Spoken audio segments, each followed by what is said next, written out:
those of you that don't know, Fiona Vars, my Laurel, and I live in Western Thor's Mountain, and I was a college professor for 9 years. So some people breathe, I teach. This is a class, research and documentation. I gave bits and pieces of it to my biology class because I was the mean, evil biology teacher that made them write, and they didn't like it. They thought you never would ever, write again after college. So why did you have to do that in something that wasn't an English class? Silly students. There's a font selection. The font you use can make a big difference in terms of readability. I would recommend for judging that you elect a font for maximum readability. For teaching slides and PowerPoints, there's a body of evidence that shows that some of the more difficult to read fonts are actually better for student understanding because they make them read the slide instead of just cruising it, But they can make a difference in terms of the amount of ink and paper used. And those things are near and dear to all of our hearts because ink and paper cost money. So, and then there's a little sheet of how to do a bibliography for various things that I gave to my students. A bibliography, no matter what style you use, has the same stuff in it. It's just how it's arranged and how you punctuate it and all that kind of stuff that makes a difference. How you do it for research papers, and I'm sure Madam Laurel can tell us, doesn't matter as long as you're consistent. Do your bibliographic entries the same way for everything. Don't use APA for one and MLA for another one and then make up your own for the third. As long as you're consistent, they don't care. The purpose for a bibliography is so that your readers can find the material that you used, what your research is. Because if you don't have a bibliography, you can make the prettiest widget that anybody's ever seen, but nobody will know if it's real or not because you don't have any research to back it up. So that's part of why we research. We research so you can put it on your group's A&S report. We are a nonprofit educational organization, and those things that you research, including taking this class or teaching a class or making things, all supports our claim that we are a nonprofit educational group. So the other reason is to show that you know what you're talking about whenever you do something. Now, you may not care. Not everything is an A&S entry. Not everything has to be the quality of an A&S entry. But if you want an A&S entry, there are things you need to do to maximize your, what's the word I want? Credibility. Because if you start making specific kinds of widgets, then you want people to understand that you know what you're talking about when you make those widgets. So what's everybody working on? Does anybody have any questions about trying to find sources for something? I'm studying Velvet right now, and I've only found 2 sources that actually give me anything close to what I need to know. Go ahead. I was going to say there's a book on fabric in Italy. Mm-hmm. You checked that one? I'm trying to get it through interlibrary loan right now. That's one of the books I'm referring to. Velvetti, I think is the yeah. Oh, it's wonderful. But that's what I'm working on right now, and I really only have 2 primary sources that I'm looking for, and I'm having some difficulty getting the other one. What's the other one? It's a book titled Velvet, and it just came out, and I'm not sure of the provenance, if you know what I mean. I've read through it, and it does indeed reference period fabric and has pictures and where you can find them, but I don't think I can use it to actually reproduce period velvet. So I need to do more research. You're going to be weaving it yourself? Yep. Ooh. Eventually, I hope. But may only be a little bitty teeny tiny piece. Yeah, well, if it's silk, it's going to be about 1 inch square, but it'll probably be cotton or wool. Now, I know that satin and sateen are different depending upon whether it's warp or weft. Is velveteen the same way? I haven't studied velveteen because it isn't a period weave. Oh, yeah, but velveteen has a much shorter nap that I've seen in my own experience, and now I'm going to have to study that to make sure I'm not. Good Lord, the wormhole is getting bigger. Well, that particular rat hole. Yeah, but they're a similar weave. They're both napped weaves. Velvet has a glossy appearance. And velveteen has a shorter nap to it. But I'm going to have to do more research. Yeah. Yeah. Now that rabbit hole is the fun part. I mean, that's, I love doing research. I really do. Yes. Yeah, so do I. Now, Sharon, what you're probably going to want to do is look for Byzantine age embroidery. What's her name? She used to live in Nashville, and she's married and lives on the South Coast now. And I don't think she plays anymore, but she had an entry in an A&S sometime back. Greet. Her name was Greet. And she used to be Greet, I remember. Yes. And she did a piece on a lot of the Byzantine rondelles weren't embroidered, they were woven. And then a lot of the other Byzantine age embroidery is sumac weave, which you can also do as embroidery. But your best bet is going to be to look for Byzantine age embroidery and then find out how that's done, as opposed to looking for Byzantine garments with embroidery on them. Because the sources you're going to find for garments aren't really going to talk about the embroidery. They're going to go, oh yeah, this was embroidered. Yeah. And that's going to be it. So you're going to want to find the embroidery sources and then look at them in terms of garments. Anybody else got a question? Yes. How coffee and tea were served in period, specifically the Ottoman Empire? You're going to want to look at, obviously, at foodie references. And a lot of your obscure botanical publications, because a lot of the SCA food references use a lot of things that are done by humanities people, which is not necessarily a bad thing. But I have a couple of botanical sources for potatoes, for instance, with European recipes using potatoes in period, but they don't show up in any of the humanities works.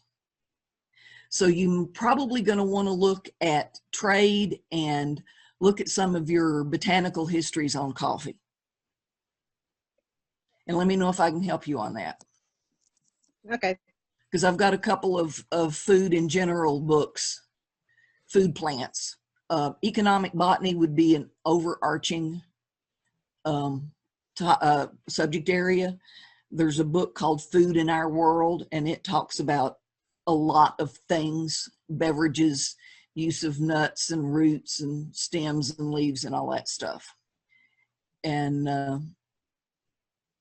it's at my house, and I'm not, or I could probably pull some references for you. Yeah. As soon as this gets let down, as soon as we can go about our business, I may go home for a weekend or something. Okay. Yeah, and let us know what you can come out on Ermine Skinners and tell us what you find. Okay, yeah, that's true. Yeah. One of the things that I want to get across is to disabuse yourself of this idea of primary, secondary, and tertiary sources. I know that's a humanities thing, but every field uses those words in specific ways. And there is a source on your handout. Where's the handout? There's the handout.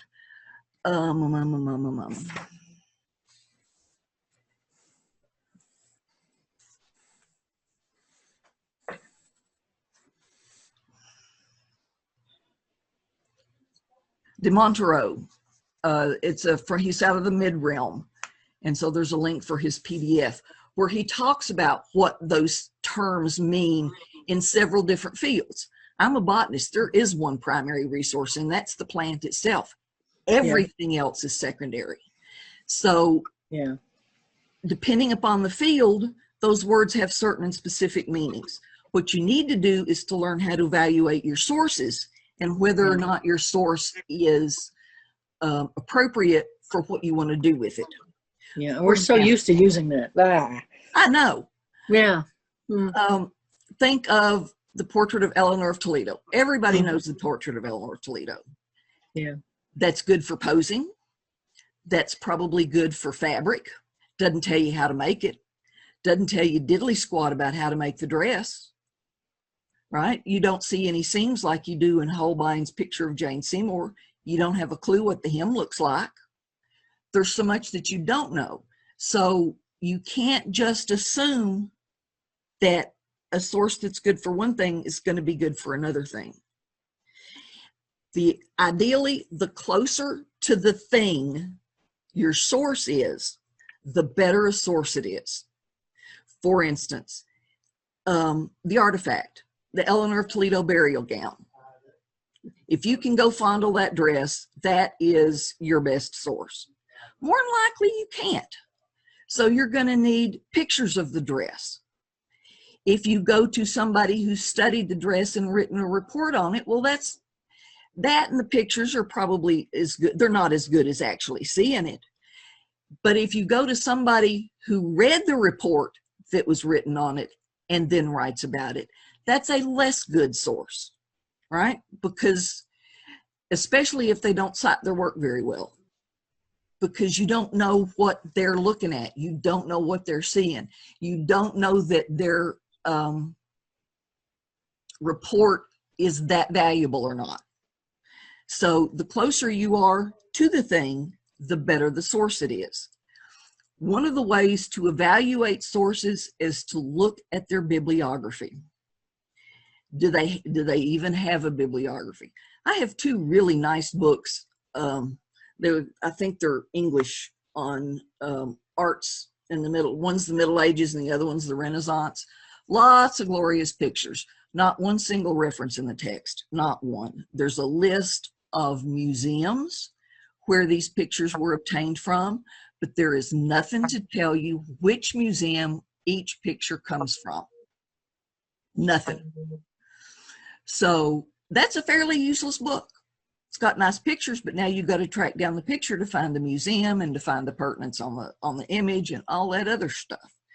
So you want to see if it's got a bibliography. Think about, and if you haven't looked at it, look at the Wikipedia article on COVID-19. I pulled a couple of references for John last night. As of midnight last night, they were up to 758 sources.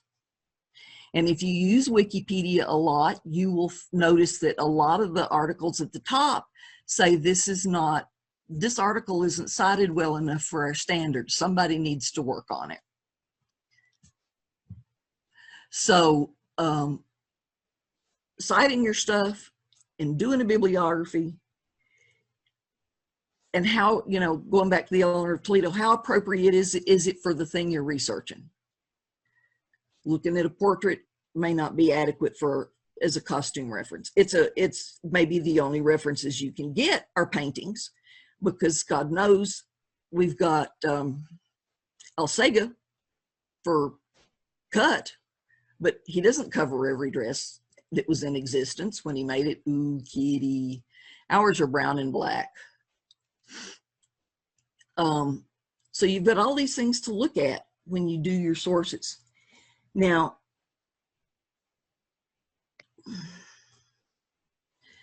so you want to look at the documentation for the source, and that's usually a very good way to find out if it's a reputable source. And not just does it have a bibliography, but does it have in-text references? And that's the thing I beat on my students about all the time. If it's not an original thought with you, you've got to cite it, and you've got to cite it in the text. Because if you come up with some off-the-wall thing that you got out of this book here, if you don't can everybody hear Daddy's computer? If you don't cite your source for this off-the-wall idea, people may think you're nuts. On the other hand, if you say, talking about costuming, Janet Arnold said XYZ, then now that leads some credibility to it. If you just make them think that you said XYZ, then they're going to think you're way out in left field in the high grass.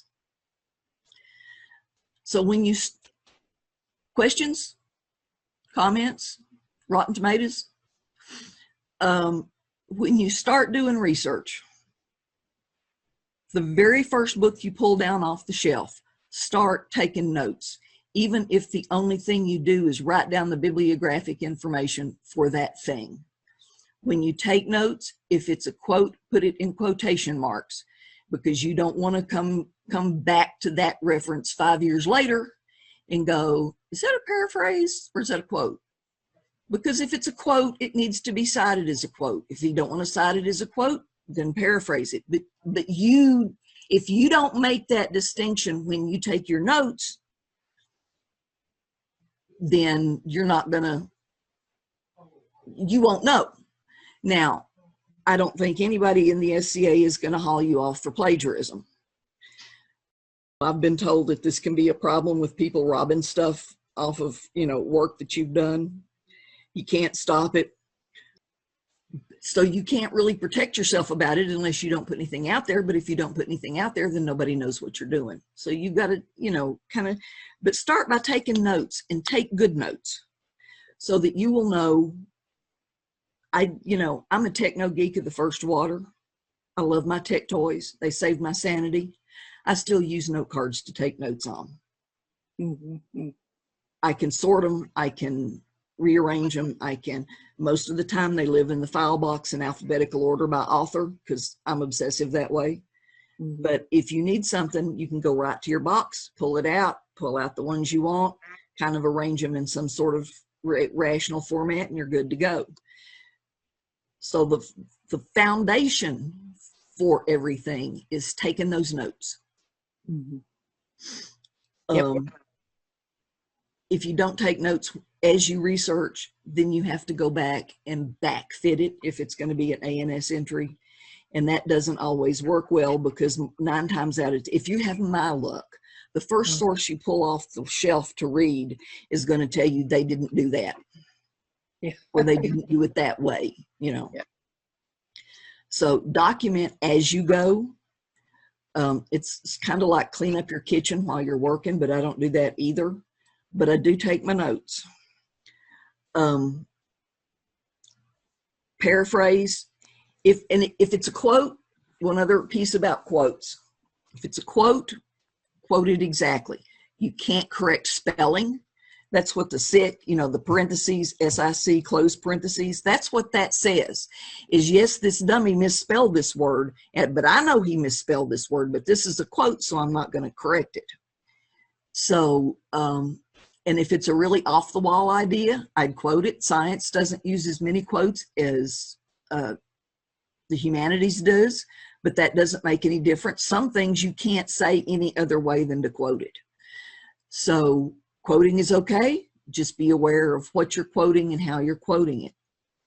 Thor Ewing has a book on Viking clothing. It's a very nice book. He has a very good bibliography. His in-text citations are pretty sucky. My other big problem, so he doesn't tell you, right? He's got this one passage about, and this one author, he says, so-and-so says blah, blah, blah, blah, blah. Well, you go look up that author in the bibliography, and there's 5 publications, and 3 of them are books.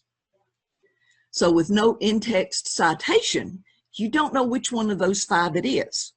So now you've got 2 papers and 3 books to look through to find where this person said that. He does have quotes, and he usually at least identifies the author. The biggest problem that I have with him on that is all his quotes are in English, and the material he is quoting is in German. That's a big no-no, because you can't quote the English because it wasn't done in English. And you need to identify the translator. Maybe he translated it himself, but he still quotes Inge Haag for this material, and she didn't write it in English. She wrote it in German or Swedish-Norwegian, you know, and so it's got to be exact. If you're going to quote, look at Hilda Thunum's website when she talks about the different pieces, parts of Viking clothing, because she always has the quotes in whatever language they were written in, and then her translation. So that's the way to do it if you're going to be quoting non-English stuff. The other way to do that is to paraphrase it, right?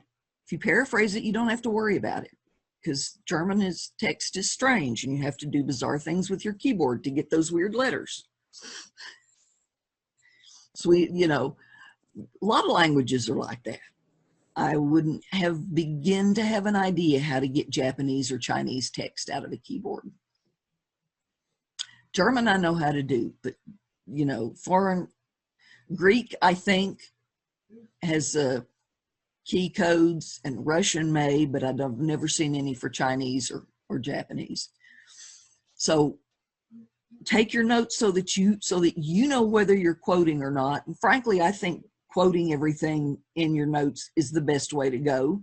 Just put everything in quotes, because that way you're used to doing that, and when the time comes to paraphrase it, you know that's already a quote and how you've got to deal with it. So you've done your research. Oh, go back to talking about research. Where do you find stuff? You're going to hear something very few college professors ever say in the same sentence, and that's Wikipedia and research. Wikipedia is my go-to for just about everything.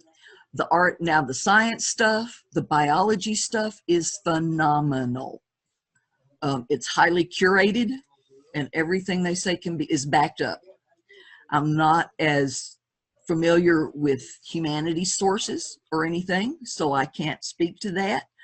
But every Wikipedia article just about has sources and resources coming out the yin yang. There are millions, there are hundreds of them. That's a good place to start. I like academia.edu, because God love those European researchers. There's a whole slew of them that post their research there. In order to download something, you have to have uploaded something. If you need to download something and can't get to it, let me know. And I can get it for you. There's another one called ResearchGate, but you have to have an edu, or you used to have an edu email address to set up a ResearchGate account. Anybody can get academia. JSTOR is another good one. Museum sites. More and more museums are digitizing their collections. And even better than that, more and more museums, especially in this country, are making all their photographs public domain, Creative Commons license. So if you bought the book that Marion McNeely did on German model books for embroidery patterns, almost every picture she uses in there is from the Metropolitan Museum in New York, because all of their pictures are that way. They are all free to use. Just give them the credit. They tell you what the credit line should look like. For educational purposes, the V&A is cool. They'll tell you how many copies and and how to cite the image. So museum sites, because a lot of time, and write to the curators and write to the professionals in your field. Most of them, especially if it's obscure widgets, are tickled to death to find somebody who's interested in their widgets, and they will shower you with stuff. There was a piece of Assisi work in Mary Simon's History of Embroidery that one of the former textile curators had identified it as being at the V&A, but they didn't include in a session number. So I wrote to the V&A, included a picture, and she said, we'll look into it as we get time, and I'll get back with you. And in about a month, maybe 6 weeks, I got this email back from them. It had new high-res pictures and a whole bunch of information about that piece that wasn't in the book. So if you get old books like that, a lot of times the museum curators are more than happy to help you out. Also, as museums digitize their collections, if you ask about something that hasn't been digitized recently, if at all, then that is a good reason for them to go off and digitize it, and then it goes up on the website. And so they're happy they've gotten another thing to cross another thing off their list, and you're happy because you have information. There are all kinds of places that are good to find stuff. I like Wikipedia. I wouldn't turn in, as a last resort, turn in Wikipedia as a source. And if you've got the handout, if you look at the last bibliographic entry on the second page, that's what's called an inferred reference. Mm-hmm. And what you're saying, and in this case, it's referencing Victoria and Albert's book on museum, 1200 to 1750. If you can't get a hold of a copy of that book, but another source says, this book says this thing, then you can use that information. Mm-hmm. John Doe said X, Y, and Z, and then your in-text citation is as by and the source of where you saw it. Mm-hmm. Because normally you don't put anything in your bibliography or reference list that you haven't looked at. Mm-hmm. But that's a special kind of reference called an indirect reference. And that tells people that you didn't make this up. They said in this article that that's what the person said. So if they quoted it wrong, then the onus is on them and not you. Mm-hmm. Yep. So normally you don't do anything, you don't cite anything that you haven't seen. I actually got dinged on that in my very first paper I wrote in graduate school, but I actually had seen it and I still had the book in my hand. He was like, did you actually look at this? You can't cite it. And I said, yeah, I've still got the book in my room. And he was like, okay, cool. Writing up the document. When you're writing, it's important to decide what you're writing. Are you writing a research paper or are you writing documentation? Because those two things are very, very different. A research paper is broader and deeper in scope. And if you're writing it for competition, you'll send in a copy of that about a month before. Like if you were going to do, if Artsy Crown was going on and you had a research paper for this year, they should have already had it, because that gives them typically a month to read it and digest it. If you've got very, very long documentation, you may want to submit that early as well. So what are you writing? Now you can take the same body of work and turn out documentation. Excuse me. You can turn out a research paper. You can turn out several different things from the same set. But don't think that a question was asked one time back when we had those forum things. And I hated those forums. They weren't utilized, and it was just, I never did understand them. But somebody had asked the question about documenting a sonnet. And so the first response that this individual received was, well, you need to discuss poetry as an art form, in period, and then you need to narrow it down to your time frame. And then you need to discuss the sonnet as a form of poetry. And then you need to discuss sonnets in general and the different kinds of sonnets and the rhyme schemes and the themes and da-da-da-da-da. And then you need to talk about whatever kind of sonnet it is that you're writing and explain how your sonnet fits into the overall scheme of things. That's not documentation, that's a research paper. Would you agree?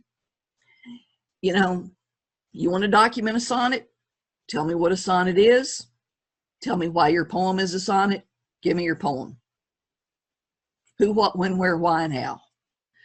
If you want to write a research paper on sonnets, yeah, then you're going to discuss sonnets as a literary form and how it fits into the overall scheme of things. So that's an example of difference in scope.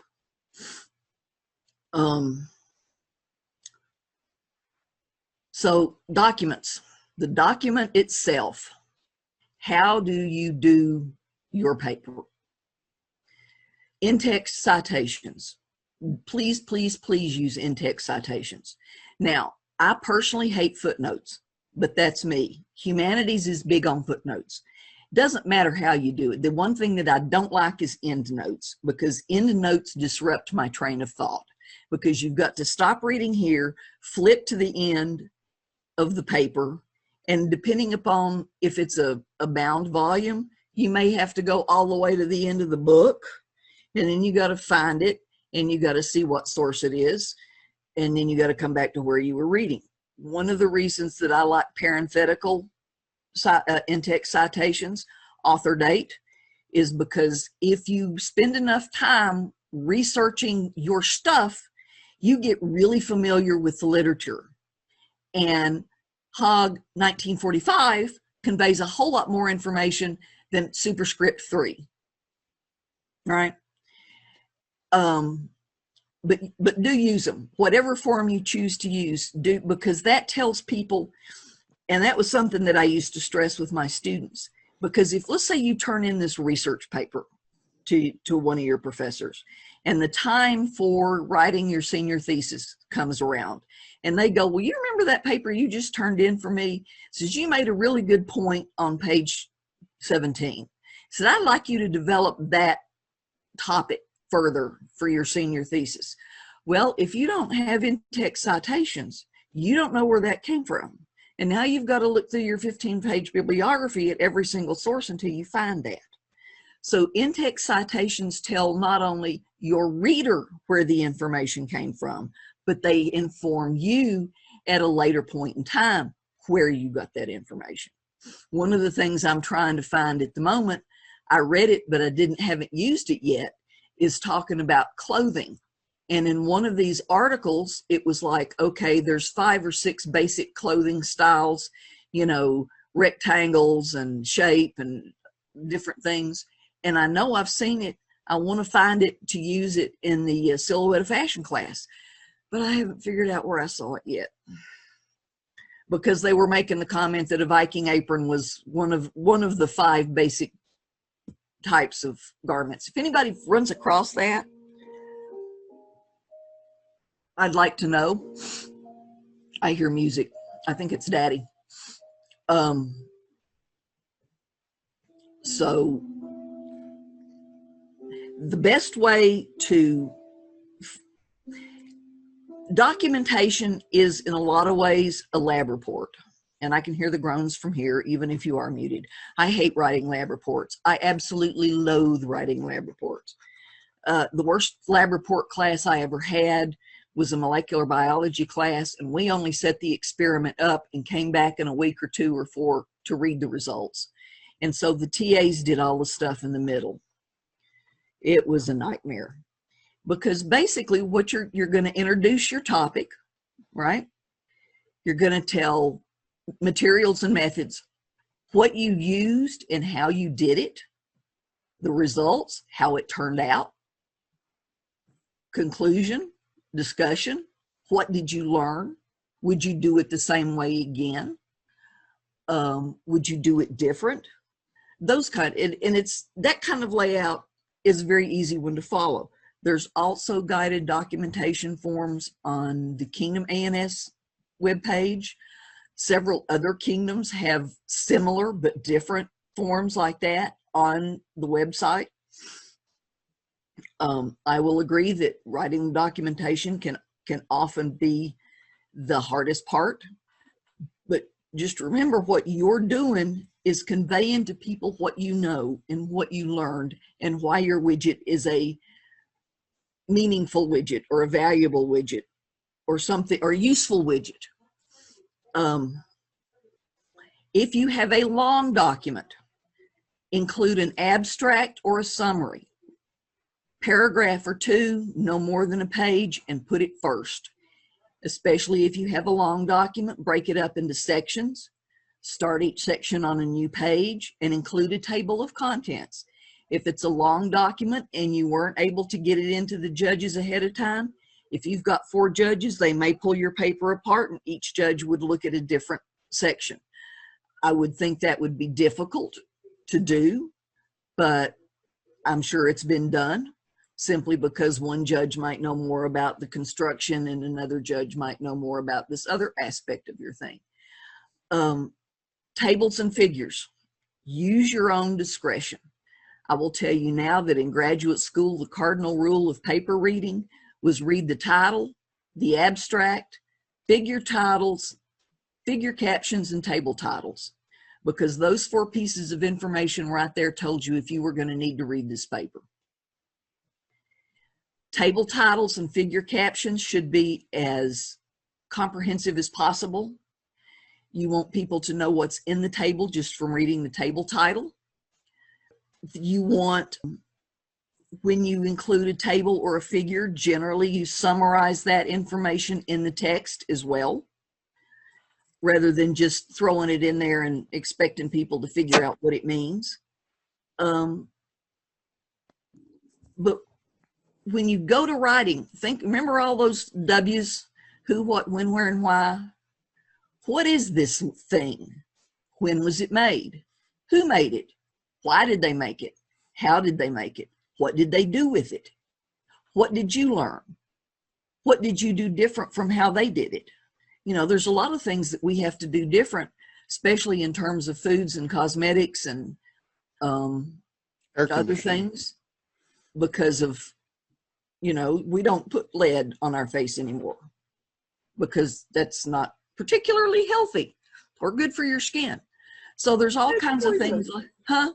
I said it's poisonous. Well, yeah, you know, Queen Elizabeth, who knows? Queen Elizabeth I might have lived another 20 or 30 years if she hadn't used white lead pancake makeup.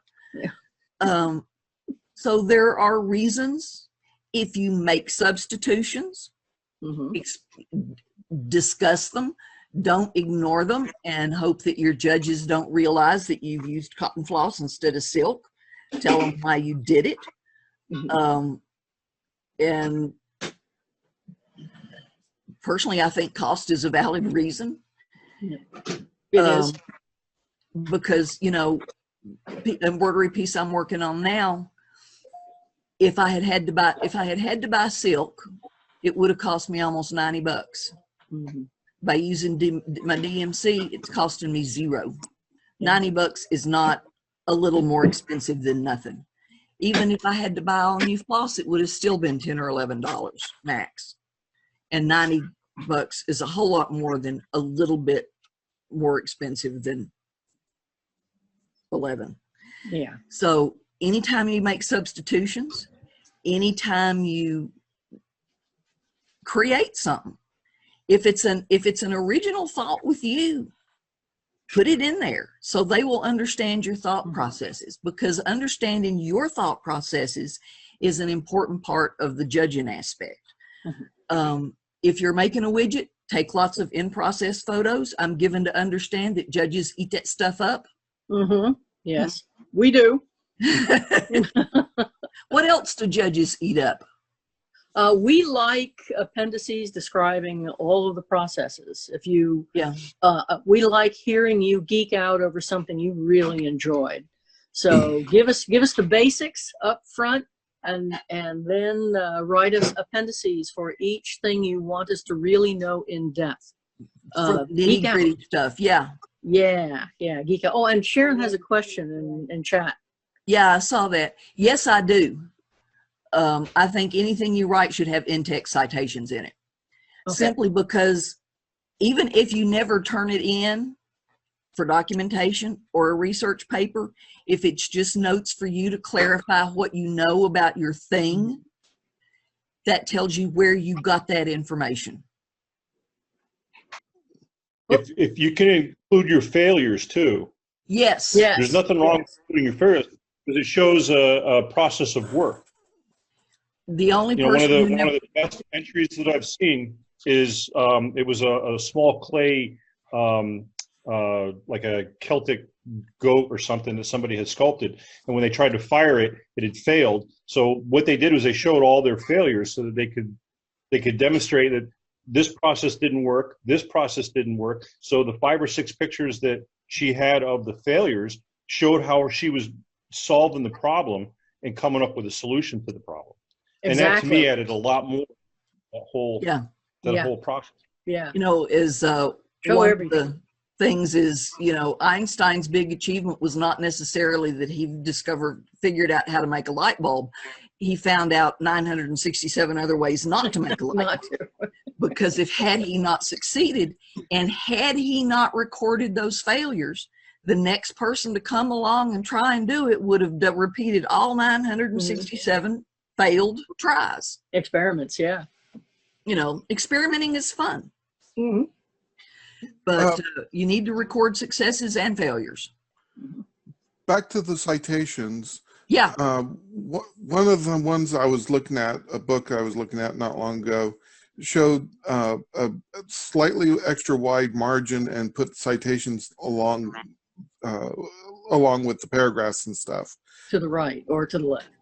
Yeah, Correct. I have seen them do that. There's a book called Apropos, looking at different model book patterns and how they were used up through the 17 or 1800s. And they have a lot of their in-text cite. You know, here's your paragraph of text, and the in-text citation is over here right beside it. And that's okay. The difficulty might be if you reference 2 or more things in the same paragraph, you might run out of room. But yeah, however you choose to do it, just be consistent. I think it's kind of cool. Yeah. I've seen several things in bibliographies that I've looked at that I've thought were pretty cool. The format that I use is the Science Editors, and it's got author date, title. When you write your bibliography, you want people to be able to find what you're looking for. The genealogical bibliographic format includes stuff even down to what library it's in. And if you think about it, if you're looking at some obscure thing that is held in one library and they send you a photocopy or a scan, then you're going to want to put, I got this from library X. For most things, that's not critical. If you're using a web resource, include the URL and the date you looked at it. The URL is important because if that page goes down, you can go back to the Wayback Machine, type in the URL, and it may very nicely pop up for you. You can find it again. Yes, you can find it again. You, them, and anybody else that's interested.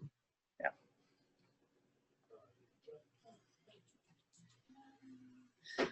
So does anybody have any other questions? Sorry, that was mine. Okay, that's good. Let's see. I can't think of any off the top of my head that I haven't already asked in the other earlier research and documentation classes I've taken. And take class again from somebody else, because everybody comes at it from a different approach. Yep. And it's like intro embroidery classes. I've been embroidering for 50 years now. I still take intro classes because I've learned something in every class I've taken. On